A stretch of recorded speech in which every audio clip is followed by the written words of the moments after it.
reason it took about a year to edit is that we were really struggling to marry a narrative with what was foundationally a narrative with what was foundationally a non-narrative sort of a section.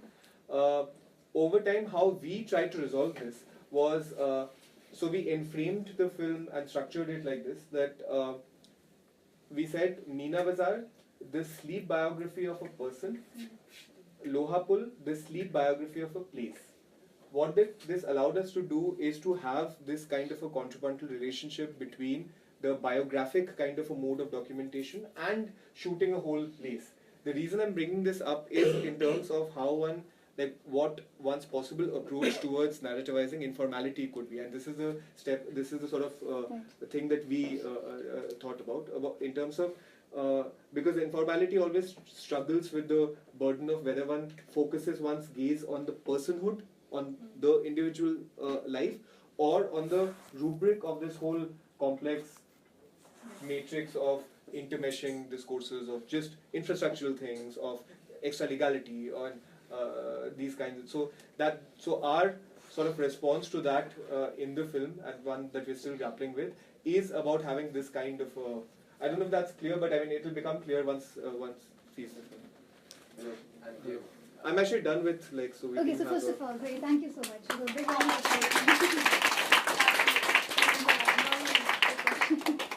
Thank you. I just have a quick question. I imagine that the demand to sleep under the bridge is like incremental because it has a lot of value added just to this fact that they are sleeping over there, right? So Ranjit, he's the one who makes the decision who can sleep or who can sleep under the bridge. Or what are like the what are the factors? yes, what's to the decide? criteria, Yeah. decide. So actually, Ranjit is not that stringent in terms of turning away people. So it's Jamal Bhai in Meena Bazar who used to be much more. So if you guys caught that bit in the end where he says that this guy comes and says that I don't have money, give me like the blanket or I'll die.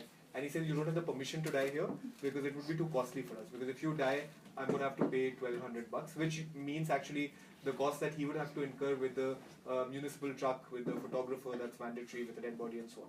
Now, so it's Jamal who exercises a really stringent discretionary logic in not in disallowing people. Ranjit would actually never, like in our experience, he would never, except when somebody is really stoned, he would just like turn away people who are so. So I didn't speak about the substance abuse there.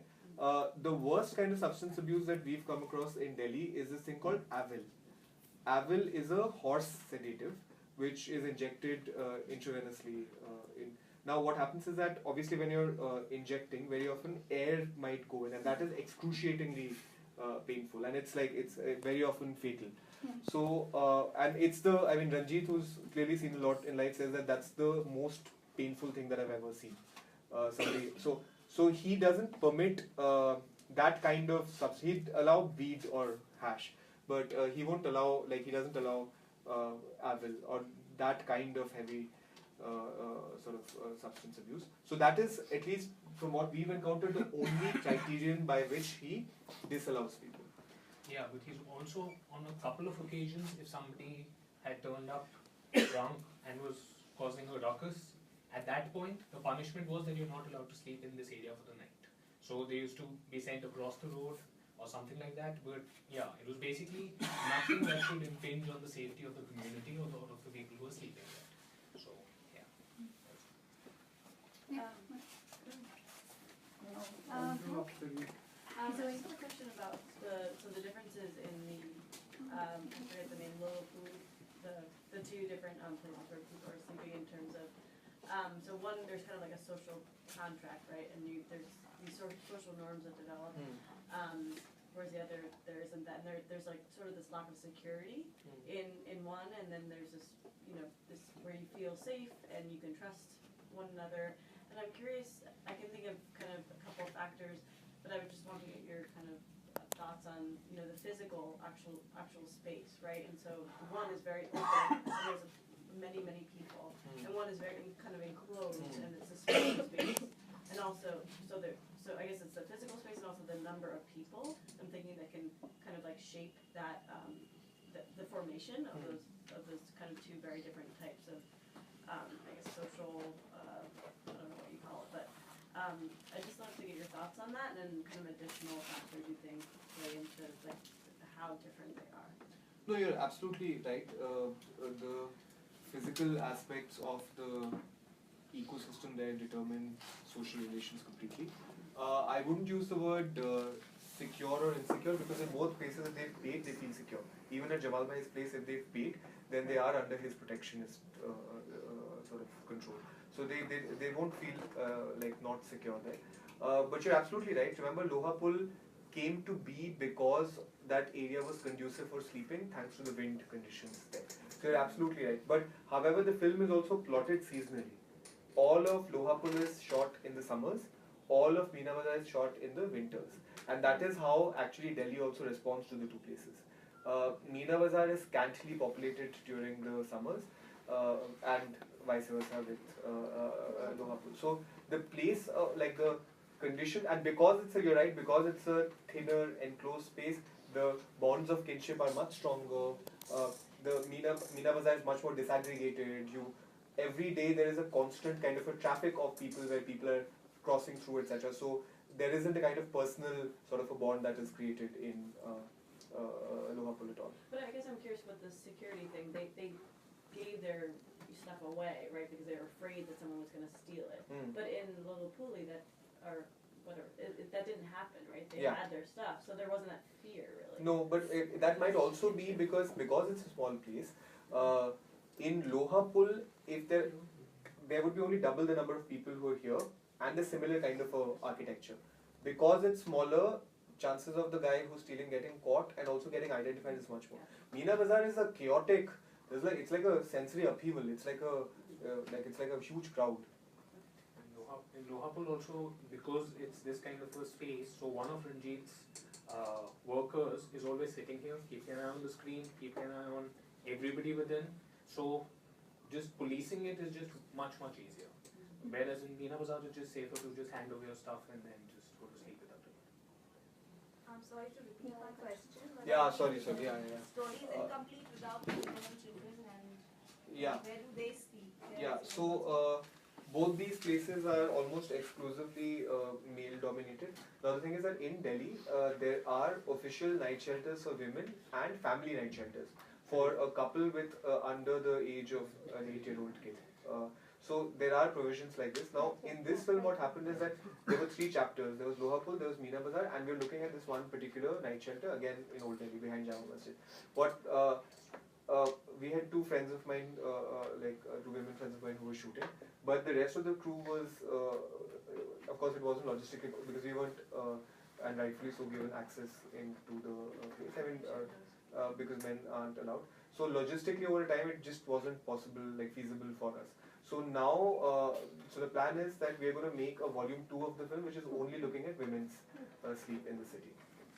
Yeah, what's also interesting is that when it actually comes to the number of women here, first of all, a lot of the people here are migrant labor, so a lot of the families are at home, and also a lot of people who live in these areas were displaced in slum demolitions, first in 2004 and then in 2009. So there was right next to Yamuna, giant slums which were demolished. Which were actually burnt down and allegedly by the authorities. A huge fire. I mean, everybody has stories about how their houses suddenly caught flames and so on. And there was a night shelter also which was demolished by the government. Yeah. On DDA ground, and MCD demolished it, or vice versa. Yeah. So there's a lot of madness. So is there a sense of community between the people who are staying inside? There's a sense of social conduct of that's my space, it's your space, this is where we're living together. In terms of ownership? So it becomes a bit of a mini community, right? Is that sense of belonging there with people, or do they leave after let's say a week or 2 weeks and then they're not free to? Because that guy's Loha Pul has banking and everything, right? So yeah, so Loha Pul is exactly that. Like I was saying, there is a very strong community bond. There are people who've been there for ages now, but as have people been there for ages in Meena Bazar. In Loha Pul, it is a really strong kind of this thing. Almost everywhere there is a sense of ownership over space. If somebody sleeps at one point of time, so there is this line in the film where this one guy says that the difference between public property and private property is sleep. Sleep at a place for 3 days and you see that it becomes private property because the molecules of the place start speaking to you. So, and they talk about how the bridge Lohapul in itself bursts into 1,000 fragments because each place is also very densely enmeshed with memories. So you'll constantly see people writing Rohan, Heart, Seema, sort of this thing, or staking claim at space, basically. So that is pervasive. So like essentially you're building a mini social structure between all these things. Yeah, that is exactly what it is. You had a question? Yeah, I mean, I just like, since we are talking about informality, I mean, and I was hearing about the fact that they provide ID card and then they provide a service that eventually convert to vote. And I found this, I mean, there is a very strong relation between informality and voting poll, like, I don't know how to say it. Identity, really. No identity. Huh? Vote bank.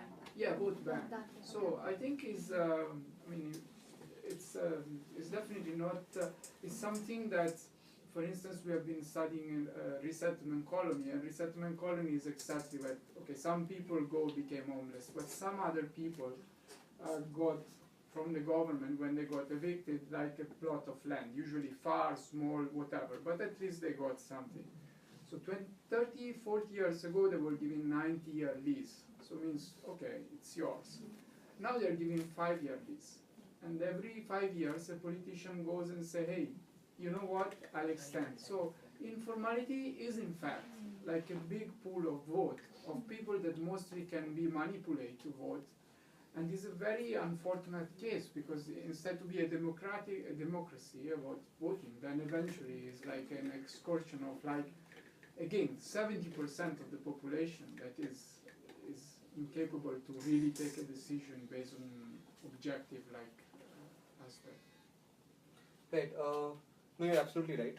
That's what I meant when I said that very often informality seems to be the slow progression into legibility and legitimacy, being seen by the state and also being seen as a sort of movement towards sovereignty.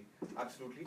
But I don't know if it's always an unfortunate thing. The instance that you cited clearly sounds very unfortunate. But say for here, take the example of Lohapul, very often this movement is a kind of huge process of enablement. So Sanjay, the father with the 2 kids, for example, came to Delhi with absolutely no identity paper. And as he started sleeping there, benefits started accruing, which meant ID cards, which meant a meter, which meant... So of course the fact that the lease of which you speak, which is only given out for 5 years, can be very easily weaponized by politicians.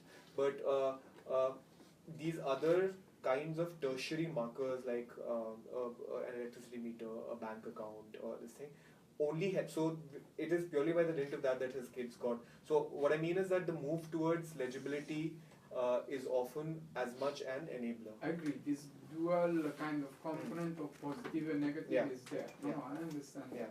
I mean, we in Lohapul mostly encountered the positive. Right. Like if I look at, like I've seen the movie, so like last Friday. Yeah, we screened it for a Oh, small actually. group. So I just wanted to know, like, how does all these people who are controlling it, does it matter for them where they come from? Like, let's say if it's from Bihar or... Oh, you mean identity politics within? Yeah. Right. So you know, I study in JNU, and my alacrity to asking about caste and those kinds of identity issues has always been very strongly sharpened, you know. So the first thing that I would always ask is caste ka kya hai? Like what is the but especially in Lohapul, it would just like whenever we would ask, it would always be cast aside. It would always be put aside as a sort of unimportant question. So in the only thing that so the only place that it did become extremely crucial is Shakil. His name actually is Manoj, and he changed his religious identity because Meena Bazar is more conducive for people who have a Islamic sounding name.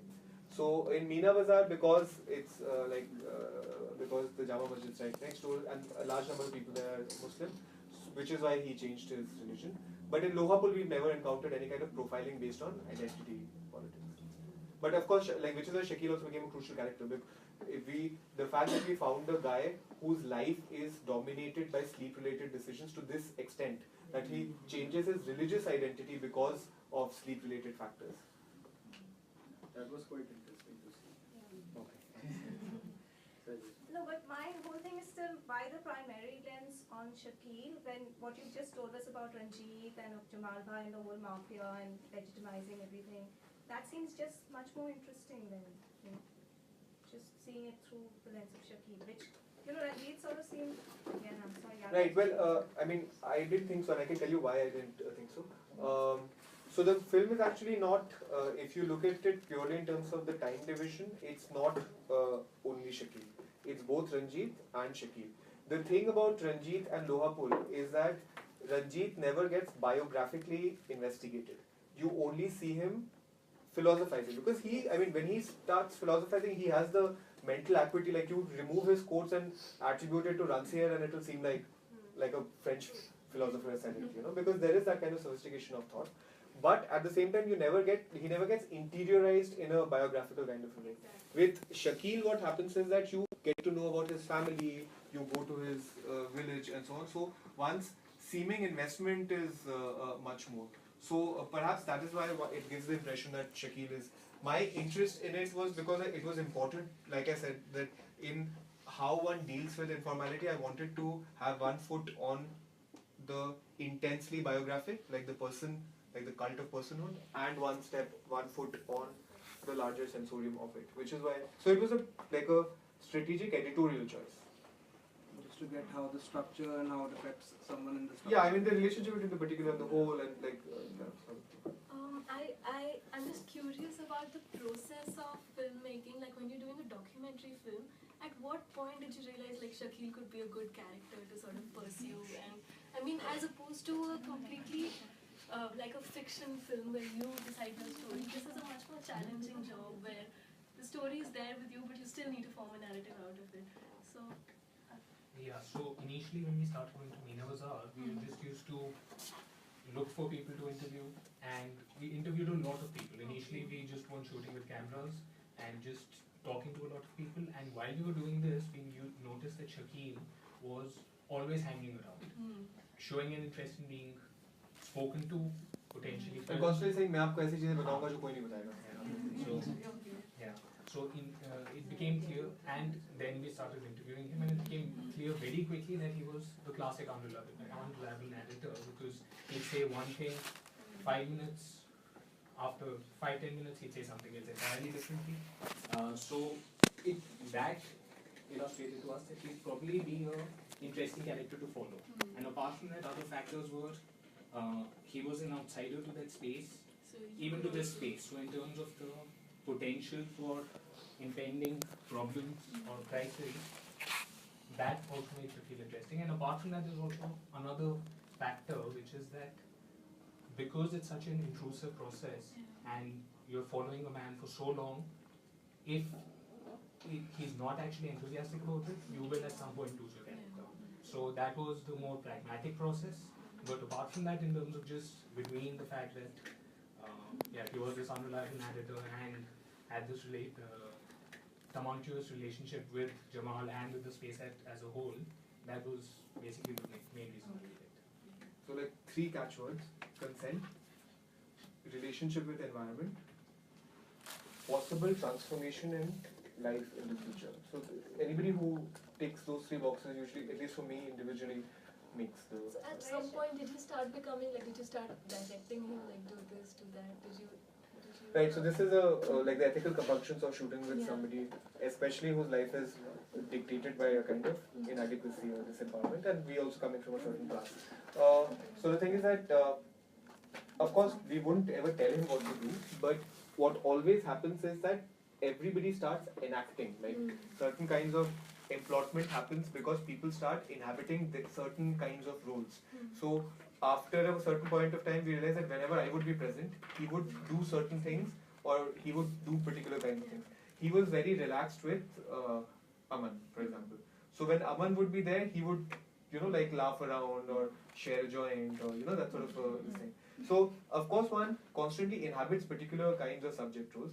Now, in terms of the relationship between a documentary and the narrative, like direct kiya ki nahi kar, so of course there is no supervision in terms of actual action, but so a documentary is always fictive but not fictional. I mean, the ones what their integrity is. By which I mean that one sculpts action in the edit. So of course, in the act of the making the film within 77 minutes, I have cut one bit that he has said a year ago and joined it with another bit that he said this thing according to my convenience. But I have absolutely no like pretensions about objectivity or about. I mean, the position is that instead of bemoaning the betrayal of fact, you start with the fact of betrayal. The fact of betrayal in itself becomes the. So in documentary, you pay obeisance at the altar of obstacle and intention. So if in a narrative you think character A, obstacle, intention, motoring him ahead, and obstacle. You also similarly think first Shakil ke sath in his life, this is how I'm going to graph it, then act 2, then act 3. As mercenary as it sounds right now, but that is what one does at the edit, that one thinks about how to graph these points. So that is why I'm saying that there is a fictive element. Okay, so the reason that actually Lohapul came up was that Shakil was a serial vanisher. So Shakil would keep vanishing every now and then. One day he'd say Kavadiya ke saath chala gaya kahin, another day he'd say kahin or so. He would keep vanishing for like weeks on end, and then I'd get a call saying, I'm here, can you send me this much money to come over, to come back to Delhi, and so on. There was one particular phase when he was completely incommunicado for really long. And that is when we got very worried, and we decided we wanted to have a backup, and we we're the richer for it because we went to Lohapul. So after the finishing of the film's shooting, what happens is that he calls up one day and says कि अब मैं star बन गया हूँ क्योंकि मैंने आमिर खान के साथ acting कर दिया. So basically he had a bit role in Aamir Khan Speaking, where Aamir Khan comes out of a bridge and gives this beggar, takes alms from a beggar's boat. Yeah, so that blind beggar is Shakil. So after that he shifts back to Assam, and he goes by the name of Manoj PK, and allegedly. I saw a Facebook profile where it says Manoj. So then he allegedly said that he started getting a lot of roles in local Assamese channels, which might be true because we would also keep checking local news around then to see whatever. So in Bedargaon, the village that he was in, the local newspaper there, like the local nearest town's newspaper, we realized that there was a newspaper article on it. After that, about 3 weeks ago, I got a call from a photographer friend who'd seen the film and said that he saw Shakil at the New Delhi railway station, and his face had erupted into a lot of sores, some really terrible skin disease. After that, we couldn't locate him for some time, and we didn't understand why he came back, because he said that he had gone there, gotten married, become famous, rich, and all of that. But was doing well for himself. So we weren't sure why he came back. But after that, we were able to pin him down. Aman was able to meet him, etc. And he's always flaky about why he comes back. But currently, right now, the only thing is that he's getting treated for the skin. But that's the. Any last questions, comments? Okay. Thank you. Thank you for sharing this. I've never had an idea of the economy. So I guess I'm just curious. I'm assuming, I don't know how much documentary filmmaking or exposure about sleepmaking has come out in the past. Has there been any response to this so far in terms of how the government has responded? Maybe where they were not as, even if they've known about it, they are maybe forced to actually acknowledge it a bit more now. Are there any, where do you want this to go? I'm just curious. Well, where do I want this to go is a longer answer, but in terms of the response of the government, we were a little worried about this because the government's response would never be good. It would never be to let's increase the number of night shelters and let's try and, it would always be to clamp down on somebody like Ranjit because he's coming into the folds of representation. And that is actually the biggest ethical sort of crisis for the film, which is that the minute you visualize people who are straddling this kind of a space between legality and extra-legality, you render them transparent. And within that, very often is implicit an act of violence because thankfully what's happened is that because the film, I think, deals with this in great detail, so whoever's seen the film has never felt so even though like there have been friends who've shown it to government officials, etc., nobody's ever, no prohibitive action has been taken on Lohapul. The only thing that was very worrying is that initially, so we've had a lot of reviews and like articles on it. There was one local newspaper in North Delhi which published Ranjit's face, and the headline was Sleep is sold here. यहाँ नींद बिकती है, and something very wild like नींद का दरिंदा, like the monster of sleep, like something like that. And he got very alarmed by that, and he called us and said that, but how can you do this? I helped you for so long. Why, like, this will land me in trouble, and I'm just feeling bad that this has happened to this thing. So we called up the editor and got it removed. So effects in the realm of representation alone, not in terms of a policy-oriented or a governmental thing. None of that has happened.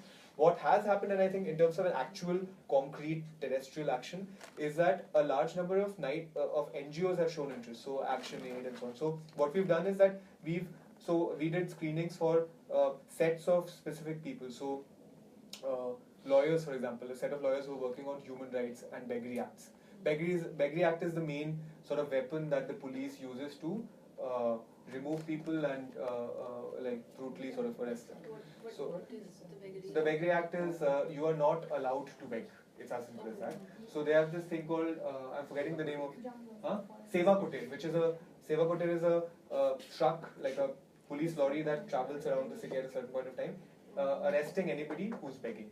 And then So taking them back? to the local court, to the local magistrate, and then like Saza. To be tried? Yeah, Okay. yeah. It's not in the Not like- Commonwealth mostly, no? There Yeah, are these yeah, shelters. yeah. There are three Seva Kutir shelters all over Delhi. So You're they're putting just them in put that, right? But I think that was in the past. No, Like, so still taking Seva back, Kutir like- still, like the lorry still goes It's around. like they locked there's one in Kingsway camp, and they just all like there's a different one for beggars, there's a different one for diseased people. It's almost like jail then. Yeah. It is a kind of enforced domiciliation of In the past, we've also heard that they used to be just taken out, for instance, like on 26 January, taken out of the city and just left there. Yeah, 26 So, there is a 26 sequence And also of blindfolded many times so that they Yeah, can find their way back. there's like blindfolded I kids haven't heard, Kids, smaller kids. okay, well that's especially cruel.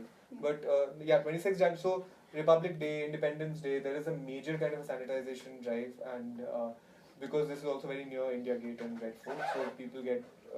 But in terms of the actual concrete action, so NGOs, lawyers working, like human rights lawyers, etc. So we've done like special screenings for them. With NGOs especially, we are doing like a major kind of this thing with people who are working with night shelters. So Harshmander's night shelter place, etc. So that kind of work. Like people And are you're actually. screening here, and then maybe through here, maybe. Yeah, I mean, go look, on further. ideas anyway, like it's like they enter the DNA, no? I mean, it's impossible to instrumentally situate them. So one just hopes that it will do something. Okay, thank you so much, Thanks. Shaunak, Aman. I think what everyone might want to know is when is the next screening? Is there a fixed date? There are a few screenings in educational institutes. There's Jamia on the 22nd. Just, I mean, as crass as this sounds, please like the Facebook page because you'll get to know where the screening is. Also, I mean, Facebook page Cities of Sleep. Yeah. Also, I mean, we don't, because a film like this is completely dependent on social media micro actions, so we keep asking people to please share and tag friends, like share their trailer and tag friends and so on. So please help spread the word around.